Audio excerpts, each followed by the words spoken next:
Now what can I think of? What other subject could I think of and maintain for about 17 seconds? Oh, health, I guess. Being in good health. So begin where you are. Now, when you approach any subject from feeling that good, you're already in a better feeling place. So now talk about the subject of health and let's find some vibrational equivalents to it. Well, I'm in a lot better health now than I was a few years ago. I've lost a lot of weight and working out and I'm improving every day. All right, so now clearly you're not up to speed with where we were relative to the other subject, but that's the whole point. In other words, now you've walked through your day, something else has happened, something has come up, something's reminded you, you've turned on the television, somebody said something, and so now you're having a moment over the subject of health. And the subject is, I've got an ache or a pain, or I'm not feeling that good, or is it totally a positive subject relative to health? My health's pretty good. Then why did you bring it up? I don't know, just because it's a logical random. subject. So let's take the subject. So I'm feeling pretty invincible about everything, and I'm beginning to realize that I'm the creator of my own reality, which means I can have any experience I want with any subject that I choose. And so I'm going to focus for 17 seconds here on the subject of my physical body, and I'm really appreciating my physical body. I like how responsive it is, and it feels good to me to realize that I've been in less good health before than I am now, and that I deliberately brought myself around.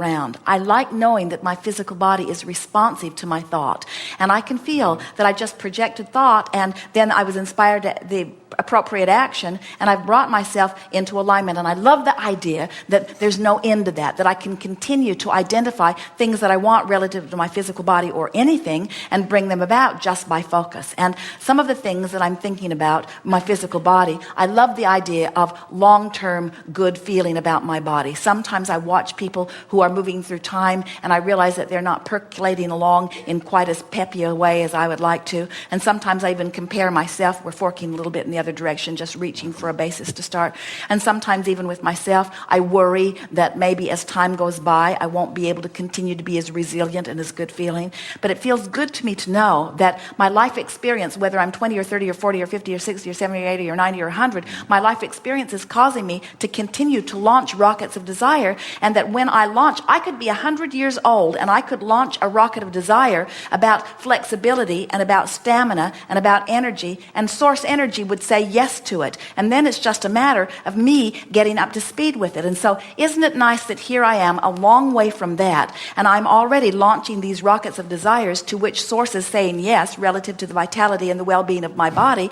And now, moment by moment, I've just got to make sure that I'm vibrationally up to speed. So I turn on the television and I see that commercial that says 1 out of every 4 has it, and you're probably the one. And I find myself thinking about the symptoms that they are offering. In other words, there are all kinds of new commercials. There are people all over the planet who are developing new products which are cures for diseases that they really hope we all have. And they're trying to inspire our awareness to these diseases so that we will beat a path to their door to buy their products. And I don't really like that very much, as I'm forking off in the wrong direction, but I recognize that I have control of my own physical body. And as I listen to it, I'm thinking for just a moment, hey, I recognize some of that malady in my own body, and I find myself feeling vulnerable is too strong a word, but I find myself worried about it just a little bit. And so now I'm going to take this moment to focus for 17 seconds in the best feeling vibration that I can find relative to this subject. And so I acknowledge, of course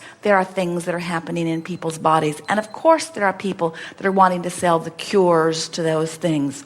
But I am sort of interested, not so much in finding a cure to remedy something, as I am in understanding the vibrational cause of things. And I sort of like the idea of keeping myself in vibrational alignment in a pre-manifestational stage, not a post-manifestational stage. So I'm feeling really good in my body right now. I don't have any complaints that are apparent. It's nice that I can focus upon the well-being of my body. I'm expecting that my body will continue to be resilient. Even if one day I did turn on the television and I saw something and I realized that I might have some of what they're talking about, I realized that they're offering a cure, maybe a temporary fix, maybe a band-aid for it, while I'm working on the vibrational basis of all of that. And I'm feeling so exhilarated about my physical body. I'm not worried about anything. Something could happen to my body in the same way that one day the printer doesn't work and my response to it is about the same. Oh, something's out of alignment. I need to get at the heart of what the vibrational variance is. All I need to do is take this opportunity of this symptom to help me clarify my stronger rocket of desire, and then I just need to close that vibrational gap. So isn't it nice that my personal life experience is going to constantly give me reason to line up my energy? If there's ever anything out of alignment, I'm going to sense it on some level. And if my dominant intent is to feel emotionally good, then I'm going to close the gap on all subjects, including this subject. Now, we stayed there way more than 68 seconds on that subject, too, you see. Good time for a segment of refreshment. Thank you. And we are complete.